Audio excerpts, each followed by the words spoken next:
بيتي. سمعوا شو صار لك؟ هي مرت اخي معتز رفيقك، شو مصيبته؟ عمل لك هاي المرة ما بتفوت على بيتي. لا يا اخي سمع، عم تقلعني من بيتك، عم تقلعني من بيتك وانا مرت رفيقك بالساحل اللي انت وياه واقفين ايد بايد ضد الفرنساوي.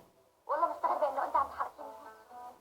الوقت اللي كنت على الحاره ما حدا حكاني كلمه بالراب الطريق، انت خادم الجامعه عم تحاكيني هيك؟